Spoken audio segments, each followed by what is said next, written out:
আল্লাহ পাকের উপর কতটুকু ভরসা রাখবেন এই লিবিয়ার মানুষটা থেকে শিখেন। সত্য ঘটনা, সত্য কাহিনী। লিবিয়ার এই ভাইটার নাম হলো আমির। উনি হজের যাত্রী। হজে আসার জন্য উনি এয়ারপোর্টে আসছেন, কিন্তু ওনার যে কোনো একটা সমস্যার কারণে ওনার এয়ারপোর্টে লেট হয়ে গেছেন। মানে এয়ারপোর্টে তার পাসপোর্ট জনিত বা যে কোনো একটা জনিত সমস্যার কারণে এটা ঠিক করতে করতে তার এয়ারপোর্টে লেট হয়ে গেছেন। এদিকে সমস্ত হজযাত্রী এসে বিমানে বসছেন। বিমানে বসার পরে বিমানের গেট লাগিয়ে দেওয়া হয়েছে। যখন আমিরের সবকিছু শেষ হয়েছে তখন বিমানের পাইলট বলল দরজা আর খোলা হবে না। আমিরকে রেখে ওরা সৌদি আরবে রওনা দিছে। আমিরকে ওখানকার মানুষ বলতে আছে, আমির তোমার হয়তো ভাগ্যে নাই, তুমি ঘরে ফিরে যাও।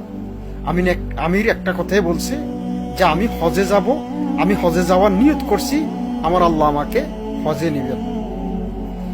মধ্যখানে শোনা যায় যে বিমানের পাইলট কল করে বলতেছে বিমানে একটা সমস্যা দেখা দিছে, এই জন্য বিমান রিটার্ন আসতেছে। বিমান রিটার্ন আসছে, ওই সমস্যার সমাধান হয়েছে, কিন্তু এবারও ওই বিমানের পাইলট দরজা খুলতে নারাজ। আমিরকে না নেওয়ার জন্য নারাজ। উনি আবারও উড়াল দিচ্ছেন সৌদি আরবের উদ্দেশ্যে।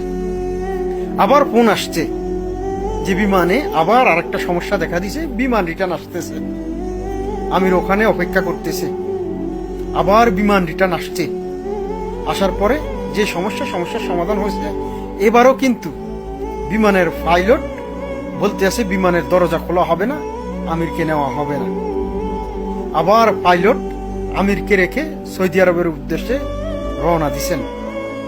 এবার যখন আকাশে উঠছেন তখন আবার ফোন আসছে যে বিমানে আবার সমস্যা দেখা দিছে। তখন ওই পাইলট বলতেছে আমি আমিরকে ছাড়া আর বিমান উঠাবো না।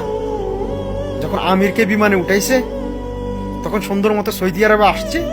সৌদি আরবে আসার পরে উনি যখন সৌদি আরব এয়ারপোর্টে নামছে তখন পাইলট নিজে আমিরের এই হাসি মাখা ছবি উঠাইছে। দেখেন আল্লাহ পাক কি জিনিস।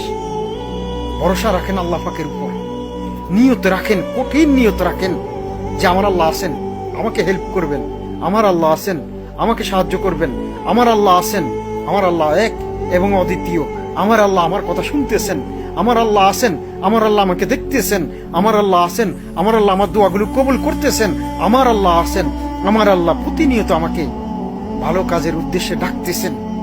নিয়ত রাখেন আল্লাহর উপর, যে কোনো অবস্থায় নিয়ত রাখেন, আল্লাহর উপর ভরসা রাখেন।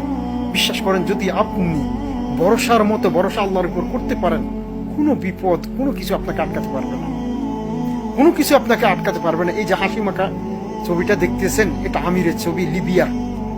উনি হজে আসছেন এবার। আলহামদুলিল্লাহ, আলহামদুলিল্লাহ। দেখেন আল্লাহর উপর কতটা দীর্ঘ বিশ্বাস ছিল। উনি বলছে যে আমার আল্লাহ আমাকে হজে নিবে, আমি হজে যাওয়ার নিয়ত করছি, আল্লাহ কিভাবে নিবে, আমার আল্লাহ আমাকে হজে নিবে, আমি বাড়ি ফিরে যাব না। আলহামদুলিল্লাহ, সে আমির হজ করতে আসছে। আল্লাহ ওনার হজ কবুল করুক, সকল মানুষের হজ কবুল করুক, সেই সাথে আল্লাহ আমাদের মতো গুনাহগারকেও কবুল করুক। আর আমরা যেন এই আমিরের মতো নিয়ত করতে পারি, আমরা যেন সুন্দর মতো নিয়ত করতে পারি, আল্লাহ পাকের উপর সবসময় ভরসা রাখতে পারি। ইনশাআল্লাহ যদি আল্লাহর উপর সঠিক ভরসা রাখতে পারেন, আল্লাহ আপনাকে সমস্ত কাজে হেল্প করবে। ইনশাআল্লাহ ভরসা রাখবেন আল্লাহর উপর, কোনো মানুষের উপর না, দুনিয়ার কারো উপর না। ভরসা রাখতে হবে দৃঢ়তার সাথে, ভরসা রাখতে হবে বিশ্বাসের সাথে, ভরসা রাখতে হবে একমাত্র আল্লাহর কাছে।